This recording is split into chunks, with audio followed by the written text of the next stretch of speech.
Hola, soy David Vaquero, estudiante de Maestría en Desarrollo Sostenible. En este video quiero responder dos preguntas fundamentales que están en el centro del debate ambiental y político global. Primero, ¿cómo se relaciona el modelo económico actual con la crisis ecológica global? Y segundo, ¿qué papel debería jugar las políticas públicas en la mitigación de esta crisis?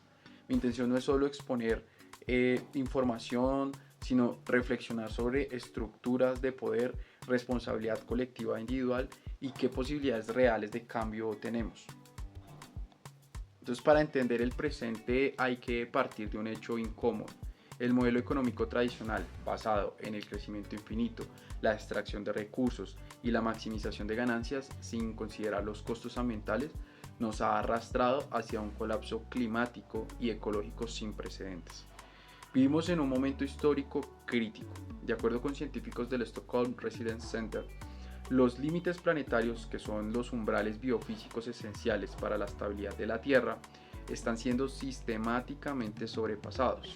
La degradación del clima, la pérdida masiva de biodiversidad, la alteración de los ciclos biogeoquímicos, la contaminación química global y la transformación extrema del uso de suelo, es decir, incluida la deforestación y la contaminación del agua y del aire, son parte de esa realidad. Y estos límites no son metáforas, son umbrales físicos que una vez sobrepasados generan retroalimentación que es irreversible. Pero este deterioro no es causal, no es casual, perdón. Está impulsado por un modelo económico estructural con actores concretos que concentran poder, riqueza e influencia global. Pero lo más revelador es que sabemos perfectamente quiénes han sido los principales responsables. No es la humanidad así en abstracto, son actores específicos, decisiones concretas y empresas con nombres y apellidos. Entre ellas resalta uno de los casos más impactantes de contaminación química de la historia reciente, y pensaría que toda la historia de la humanidad, y es de la empresa DuPont y su manejo de la molécula PFOA, conocida como C8, un componente que es fundamental para la fabricación del teflón. Durante décadas, la compañía ocultó información científica interna que demostraba la toxicidad extrema de esta sustancia.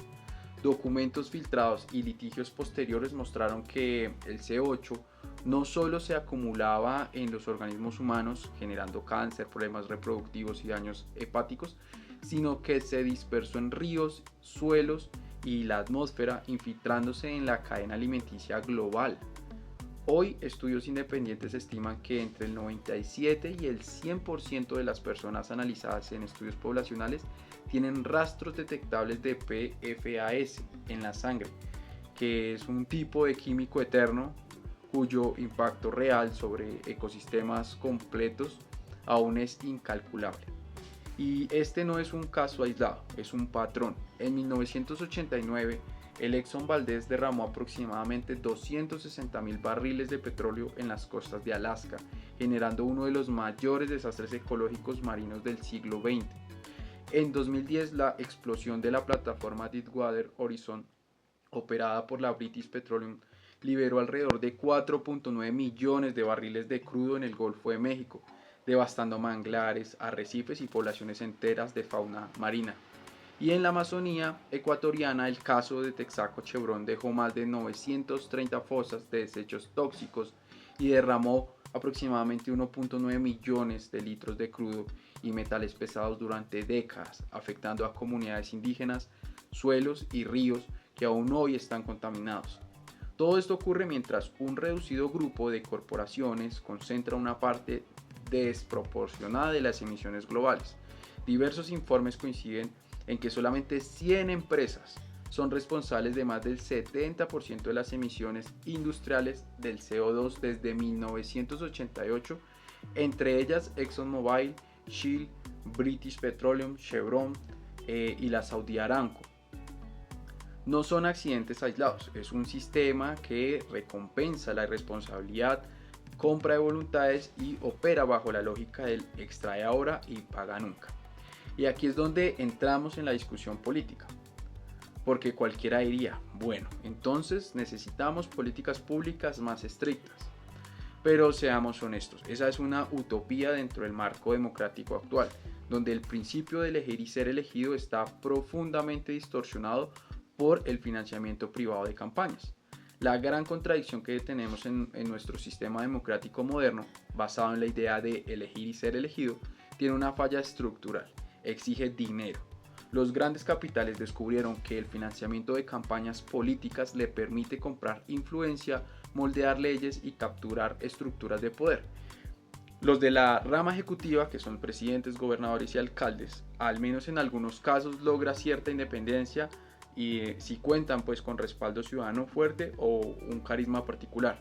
Pero los poderes legislativos en muchos países terminan sirviendo descaradamente a quienes financiaron sus campañas, legislando contra el interés público. Y el poder judicial pues tampoco está exento de presiones, favores y capturas silenciosas. El resultado pues es un estado permeado desde adentro, donde las corporaciones logran bloquear regulaciones ambientales, dilatar sanciones, manipular tratados internacionales o presionar para que se flexibilicen estándares ecológicos.